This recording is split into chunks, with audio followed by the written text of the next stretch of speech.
के चरण में करता नमन, चरण में करता नमन।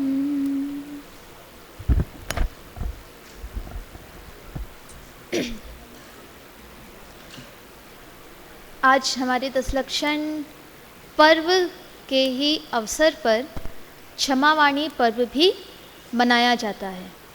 जैसे हमारे जितने भी त्यौहार होते हैं, उन त्योहारों के बाद जैसे दिवाली होती है या रक्षाबंधन होती है, उन त्योहारों के बाद जो भी दूज आती है, तो हम कौन सा पर्व मनाते हैं उस दिन? मतलब उसको क्या कहते हैं? कोई भी हमारे पर्व के बाद जो भी दूज आती है उसको भाई दूज कहते हैं। ऐसे ही हमारे इस पर्व के बाद जो एक और अन्य पर्व इसमें जुड़ गया है, जैसे हम भाई दूज के रूप में बनाते हैं अन्य पर्वों में, ऐसे ही इस पर्व को दशलक्षण महापर्व क्योंकि हम इसे कहते हैं, इसके बाद जिस पर्व को हम मना रहे हैं उसका क्या नाम है? क्षमावाणी पर्व। यह भी अपने आप में क्या है? पर्व कहलाता है। हम इतने दिनों से धर्म की चर्चा करते आ रहे थे कि हमें धर्म अपने जीवन में उतारना चाहिए, धर्म अपने जीवन में पालन करना चाहिए, पर धर्म को जीवन में पालन क्यों करना है? आवाज़ थोड़ी सी और बढ़ा दीजिए। क्यों आवश्यकता है धर्म को जीवन में पालन करने की? क्या उपयोगिता है धर्म की हमारे जीवन में? एक राज्य था, उस राज्य की एक प्रथा थी। क्या प्रथा थी उस राज्य की? कि इस राज्य में जो भी राजा बनेगा वो सिर्फ 5 साल तक राजा बनेगा। जैसे हमारे यहाँ होता है ना, सिर्फ 5 साल के लिए प्रधानमंत्री बनाते हैं, फिर वापस वोटिंग करनी पड़ती है, उसमें अगर वापस जीतोगे तो वापस प्रधानमंत्री बनते हो। अमेरिका में तो क्या है, एक निश्चित वो है आपकी कि आप इतने बार ही राष्ट्रपति बन सकते हैं, उसके बाद आप चुनाव भी नहीं लड़ सकते हैं। कितने साल है वहाँ पे? 2 बार, कि 2 बार आप राष्ट्रपति बन सकते हैं, उसके बाद आप राष्ट्रपति भी नहीं बन सकते। और हमारे यहाँ तो चल रहा है कि भाई कितनी बार भी बन सकते हैं, पर एक बार जब बनेंगे तो कितने साल के लिए बनेंगे? 5 साल के लिए बनेंगे। तो उस राज्य का भी यही नियम था कि जो भी राजा बनेगा सिर्फ 5 साल के लिए बनेगा। लेकिन उसके बाद एक बहुत बड़ी शर्त थी।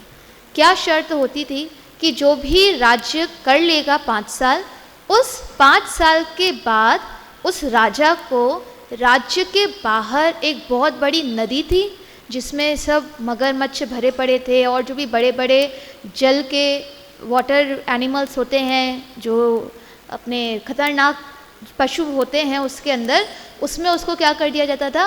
फेंक दिया जाता था। ये उधर का एक नियम था उस राज्य का कि 5 साल राज्य करो और उसके बाद आपको उस नदी में फेंक दिया जाएगा।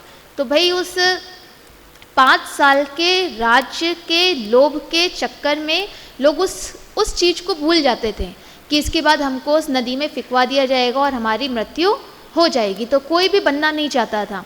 कोई भी राजा बनता था 5 साल तक खूब सुख भोगता था, खूब ऐशो आराम करता था, सारे जो भी उसको काम करने होते थे वो सारे काम करता था।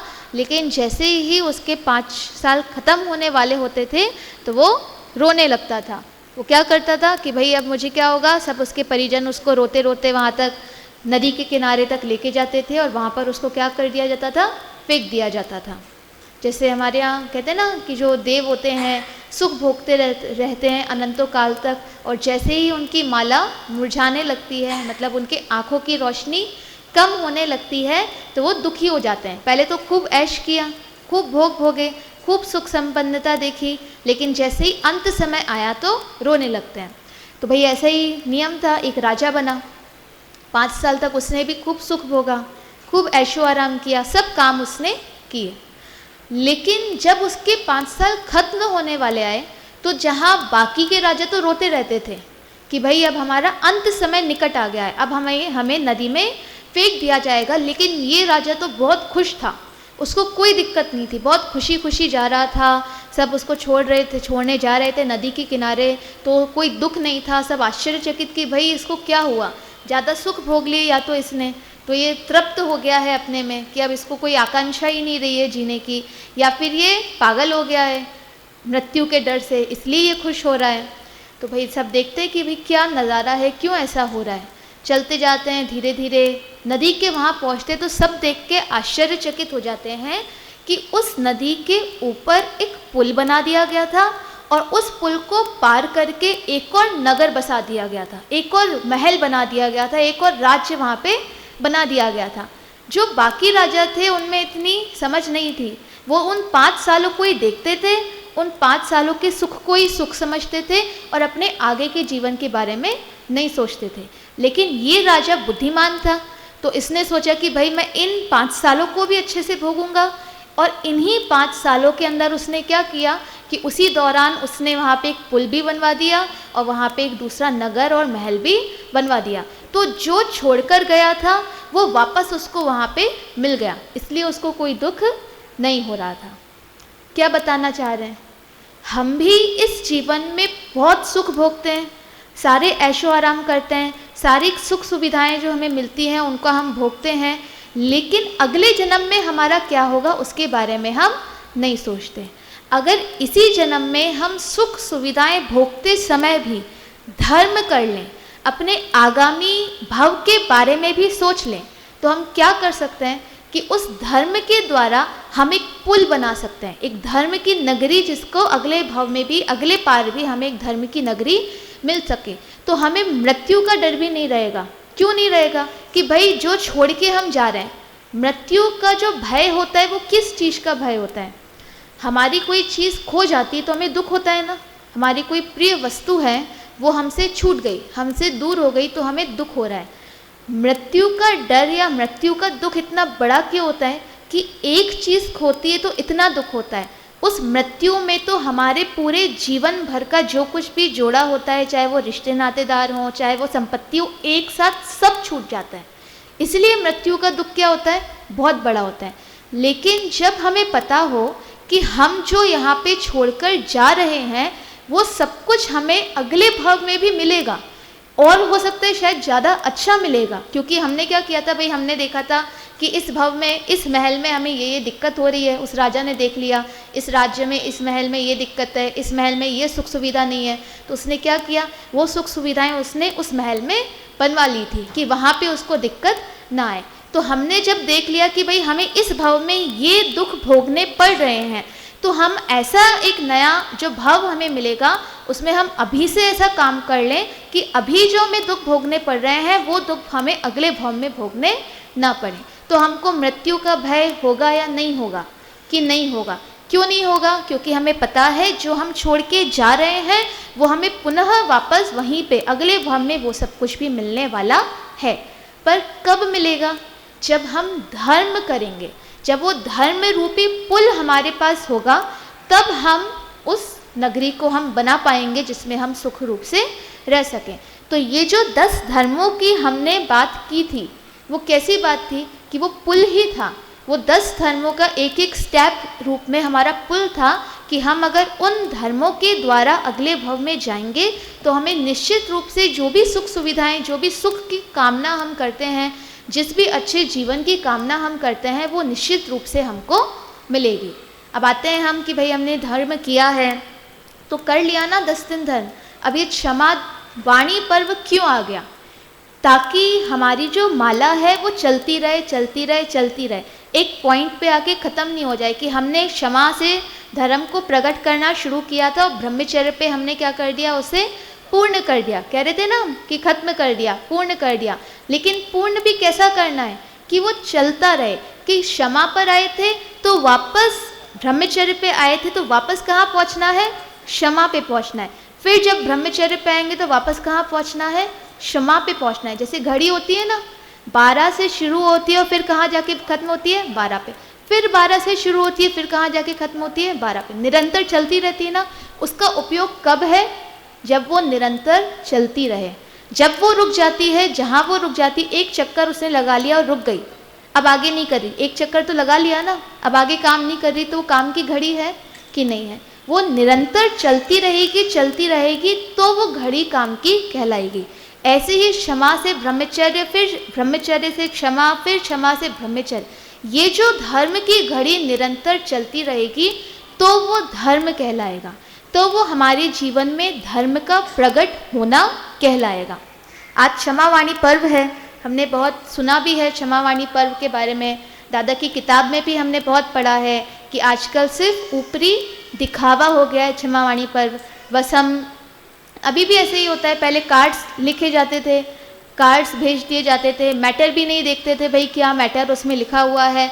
आज व्हाट्सएप पे जो मैसेज भेज रहे हैं वो भी हम पढ़ने की भी कोशिश नहीं करते कि भाई उस मैसेज में लिखा क्या है, किस चीज़ की हम क्षमा मांग रहे हैं। बस एक दो मैसेज हमने देखे, कॉपी पेस्ट और सेंड कर दिया कि हमने पढ़ने की भी जहमत हमने नहीं उठाई। और किसको भेजे वो मैसेजेस? जो हमारी कॉन्टेक्ट लिस्ट में थे, जिनसे हमारी निरंतर बातचीत हो रही थी, उनको हमने वो मैसेजेस भेज दिए। भेजने किसे थे?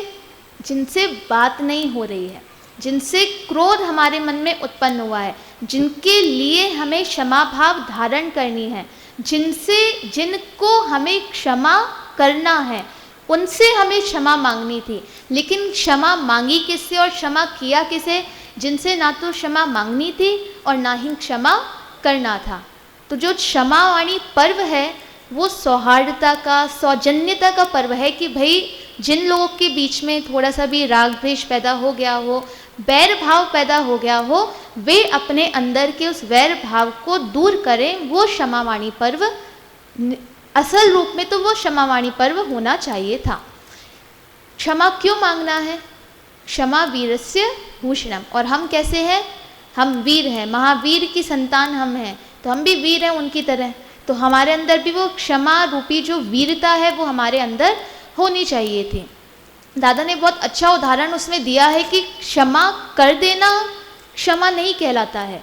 किसी ने कुछ बुरा किया था और आपके मन में उसके प्रति द्वेष उत्पन्न नहीं हुआ था, वो असली क्षमा थी। किसी ने बुरा किया और हमने उसे बताया कि तुमने ये गलत किया है और मैं तुम्हें क्षमा कर रहा हूँ, वो क्षमावाणी पर्व नहीं है, वो क्षमावाणी नहीं है, वो क्षमा मांगना नहीं है। वो बता उसमें लिखा है कि जैसे एक क्या हुआ, इधर ध्यान दो, हाँ, जैसे एक कृष्ण थे, उन्होंने क्या कहा था कि भाई मैं किसके 100 गुनाह माफ़ कर दूंगा? उनके कोई, हाँ नहीं, किसकी कहे थे? नहीं, कृष्ण ने एक उनके कोई भाई लगते थे रिश्ते में, उनके उन्होंने कहे थे कि भाई मैं इनके 100 गुनाह माफ़ कर दूंगा। तो क्या हुआ था कि भाई उसने एक गुनाह किया, मैंने माफ़ कर दिया, दूसरा गुनाह किया, मैंने माफ़ कर दिया, तीसरा गुनाह किया, मैंने माफ़ कर दिया, और जैसे ही 100 गुनाह उसने कर दिए, उसको माफ़ किया और 101वें गुनाह पे क्या किया? उसको मार दिया। तो उन्होंने लिखा है उसमें, हाँ, शिशुपाल, कि शिशुपाल के लिए उन्होंने वचन दिया था उसकी माँ को कि भाई मैं इसके 100 गुनाह माफ़ कर दूंगा। तो वहाँ पे लिखा है बहुत अच्छे से कि भाई अगर इसके पहला गुनाह ही माफ़ हो जाता तो वो जो दूसरी उसने गलती की थी वो उसकी पहली गलती मानी जाती। क्यों पहली गलती मानी जाती? क्योंकि तुमने उसकी पहली गलती तो माफ़ कर दी थी ना, तो वो तो गई, वो तो डिलीट हो गई। अब वो उसने जो गलती की वो कौन सी होगी? वो वापस उसकी पहली गलती होगी। लेकिन क्योंकि वो जो क्षमा थी वो मन में धारण नहीं की थी, वो मन से उन्होंने नहीं दी थी क्षमा, वो ऊपरी वचन की क्षमा थी, वाणी की क्षमा थी, मन की क्षमा थी, तो क्षमा वाणी नहीं थी। क्षमा वाणी कब कहलाती? जब वो मन से भी क्षमा होती तो वो क्षमा वाणी कहलाती। और मन में कब क्षमा कहलाती? कि जो क्षमा स्वभाव हमारा है कि भाई हमें किसी के प्रति, चाहे वो अच्छा कर रहा है चाहे वो बुरा कर रहा है, हमें कोई द्वेष उत्पन्न नहीं करना है, वो क्षमा स्वभाव कहलाता है। वो सुनी होगी ना कहानी, एक बिच्छू था, वो नदी में बह रहा था, तो साधु आए, उसको उठाया बचाने के लिए, तो बिच्छू ने काट दिया, फिर उसको उठाया, फिर बिच्छू ने डंक मारा, फिर उठाया। तो किसी ने कहा भाई क्यों पड़े हो उसके पीछे, वो बार बार तुम्हें डंक मार रहे फिर भी तुम उसे बचाए जा रहे हो। तो साधु ने क्या कहा कि उसका स्वभाव डंक मारना है, वो स्वभाव को नहीं छोड़ रहा, और मेरा स्वभाव क्षमा करना है, तो मैं अपने स्वभाव को क्यों छोड़ूं? जब वो एक छोटा सा बिच्छू अपने स्वभाव को नहीं भूल रहा है तो मैं अपने स्वभाव को क्यों भूलूं? तो वो क्षमा स्वभाव रूप से हमारे अंदर जो क्षमा रखी है, पड़ी हुई है, हमारे स्वभाव में जो क्षमा है, वो हमारी वाणी में आना ही असली क्षमा वाणी कहलाती है। हम क्षमा वाणी पर्व पे क्या बोलते हैं? मिच्छामि दुक्कड़म, मतलब मिथ्या में दुष्कृतम, कि मैंने जो भी काम किए हैं, जो भी बुरे कार्य मुझसे हुए हैं, किसी को दुख पहुंचाया है, किसी से बैर भाव मैंने अपने मन में प्रकट किया है, अपने मन में लेके आया हूँ, तो मेरे वो सारे कार्य क्या हो जाए, मिथ्या हो जाए। तो एक साधु थे, वो मिथ्या में दुष्कृतम मिच्छामि दुक्कड़म ऐसे सूत्र बोल रहे थे। तो एक आदमी आके पूछ रहे कि भाई इस सूत्र का क्या अर्थ है। तो बोलते हैं कि इसका अर्थ है कि मैंने जो भी दोष किए हैं वो मेरे सारे दोष समाप्त हो जाएं, कि मैं उनका पश्चाताप कर रहा हूँ, वे मेरे सारे दोष दूर हो जाएं। तो उसको लगा कि भाई ये तो मुझे बहुत अच्छा सूत्र मिल गया, अब तो मैं इसको बहुत अच्छे से यूज़ करूँगा। वो बाहर जाता है, बाहर उसको सबसे पहले दिखता है एक कुम्हार, उसके बहुत सारे घड़े रखे होते हैं। तो वो एक डंडा उठाता है और लेके एक एक उसका जो मटका है उसको फोड़ने लगता है और क्या कहता है, मिच्छामि मिच्छामि दुक्कड़म, मिथ्या में दुष्कृतम। कुम्हार आवाज़ सुनता है तो बाहर आता है भाग के कि भाई क्या हो गया ये। तो कहता है कि देखो मैंने गलत काम किया, मैंने मिच्छामि दुष्कृतम कह दिया है, मेरे सारे पाप धुल गए हैं। अब वो फोड़ता जाता है, एक एक मटका ऐसे बहुत सारे मटके उसके फोड़ देता है। तो कुम्हार पहले तो बहुत देर तक समझाता है, वो नहीं समझ में आता तो वो दूसरा डंडा उठाता है और लेके उस आदमी को पीटने लगता है और क्या कहता है, मिच्छामि दुष्कृतम, मिच्छामि दुष्कृतम, कि मैं तुम्हें मार रहा हूँ, मेरे जो मिथ्या कर्म है वो क्या हो जाए, दुष्कृत हो जाए। हमने आज भी पाठ कर लिया मिच्छामि दुक्कड़म, सबसे बोल दिया मिच्छामि दुक्कड़म, अपने आप से कह दिया मिच्छामि दुक्कड़म, लेकिन पाठ का परायण नहीं किया। परायण मतलब उसको आचरण में नहीं लाए, उसको फॉलो हमने नहीं किया। होना क्या चाहिए था, चाहे वो वचन में नहीं आता पर स्वभाव में आ जाना चाहिए था कि मैं इस, हम आलोचना पाठ करते हैं, क्या कहते हैं, वंदो पांचों परम गुरु 2400 जिनराज, करूँ शुद्ध आलोचना शुद्धिकरण के काज, कि भाई हमने जो गलत काम किए हैं उनकी मैं शुद्धि करता हूँ। शास्त्रों में लिखा है अगर आप कोई गलती करते हैं तो आप अगर उसको पश्चाताप आपको होता है तो आपका उस दोष का 1/4 दोष नष्ट हो जाता है, मतलब वो सही हो गया, 1/4 दोष आपका कम हो गया। फिर आपने उसको किसी गुरु को बतलाया कि भाई मुझसे गलती हो गई है, अपने से किसी बड़े को बताया, तो आपका 1/4 दोष और कम हो जाता है। ठीक है, कितना बचा, आधा दोष बचा। उसके बाद गुरु ने जो प्रायश्चित बताया, वो प्रायश्चित आपने किया तो आपका 1/4 दोष और कम हो जाता है। तो कितना कम हो गया, मतलब 1/4 बचा है, 3/4 नष्ट हो गया। और उसके बाद जो आप सामायिक करते हैं, अपनी आत्मा में चिंतन करते हैं कि भाई ये जो दोष है अब मुझसे वापस नहीं होना चाहिए, अपने अंदर ये जो संयम धारण करते हैं, तो आपका जो बाकी बचा 1/4 दोष है वो भी समाप्त हो जाता है, मतलब पूरा दोष जो आपका है वो समाप्त हो गया।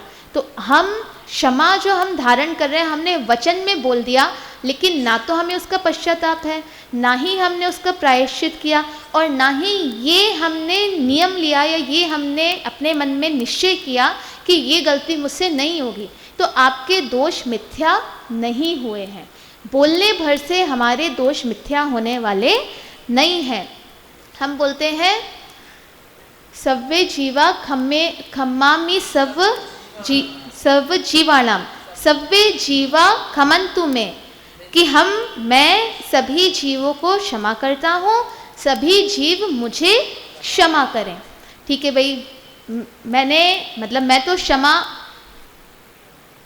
आलोचना पाठ में ही हम क्या करते हैं, हमने सभी जीवों को क्षमा करने की बात कही है, सिर्फ मनुष्य गति के जीवों को नहीं कही है। तो सभी जीवों में कौन आ जाते हैं, वो एक इंद्रिय भी आ गए, द्विइंद्रिय, त्रिइंद्रिय। आज बात कर रहे थे ना कि हम प्रकृति को भी नष्ट कर रहे हैं, अपनी धरती को भी नष्ट कर रहे हैं, जीव जंतुओं को भी हमारी वजह से इतनी परेशानी हो रही है, उनको भी संसाधनों की कमी हो रही है, पानी की कमी हो रही है, इन्वायरमेंटल इम्बैलेंस हो रहा है, पर्यावरण असंतुलन हो रहा है हमारे यहाँ।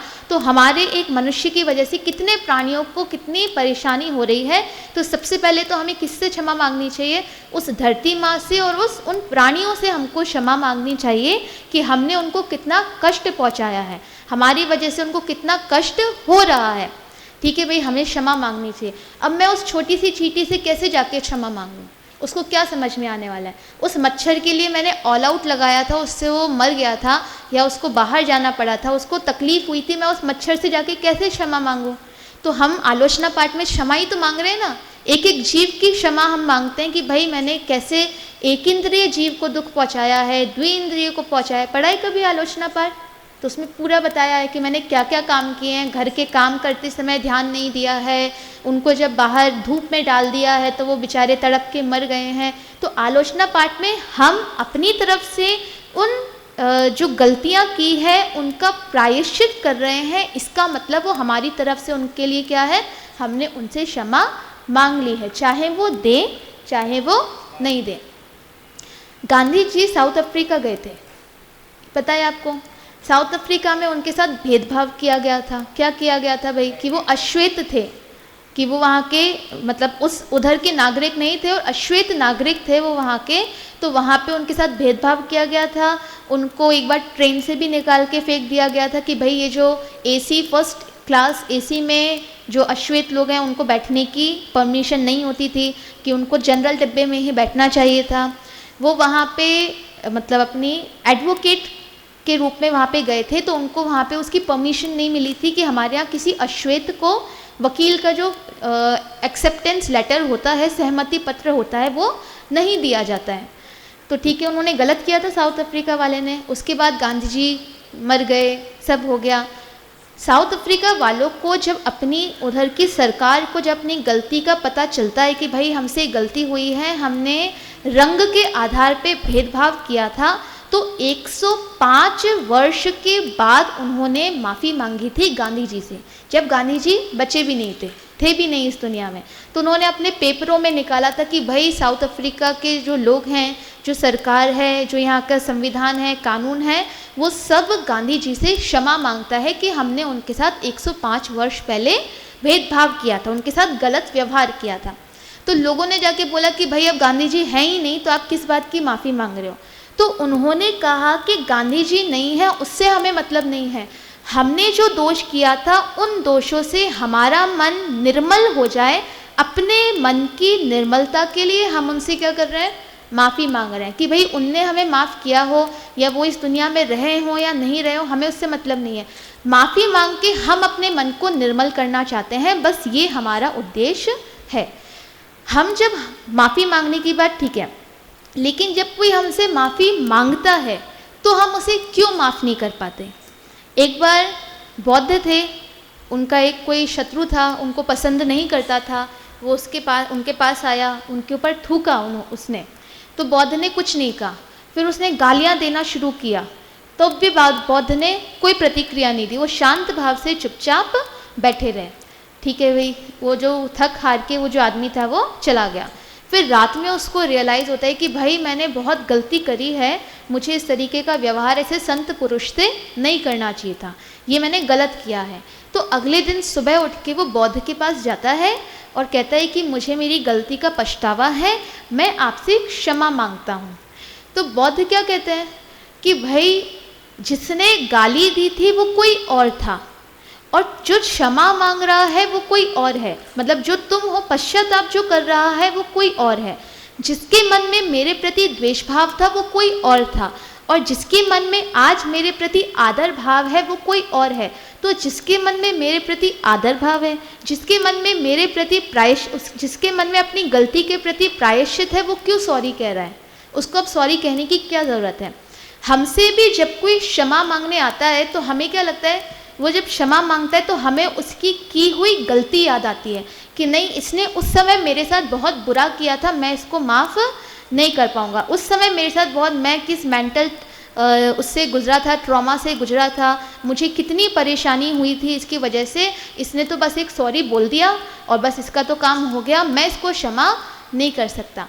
पर आपको क्या सोचना है कि जिसने वो गलत काम किया था वो पर्याय अलग थी, उसके मन में द्वेष भाव था, तब उसने वो गलती की थी। लेकिन आज जो आपसे क्षमा मांगने आया है वो पर्याय अलग है, क्योंकि उस पर्याय में आपके प्रति द्वेष भाव नहीं है, उस पर्याय में आपका कुछ बुरा हो ऐसा कोई भाव उसके मन में नहीं है। तो जो व्यक्ति आपके प्रति अच्छे भाव लेके आया है, जो व्यक्ति आपके प्रति मतलब जो द्वेष भाव था उसको भुलाकर आपके सामने लेके आया है, तो उसे माफ़ करने में क्या दिक्कत है। जो दोस्त आपका अच्छा चाहता है उसको आप मना करते हो, कुछ उससे बात करने के लिए मना करते हो, कि नहीं करते, उससे अच्छे से बात करते हो, तो ये भी जो आया है उसके मन में आज आपके प्रति कोई द्वेष भाव नहीं है। तो उस पर्याय को क्यों देखते हो जिसने गलत काम किया था?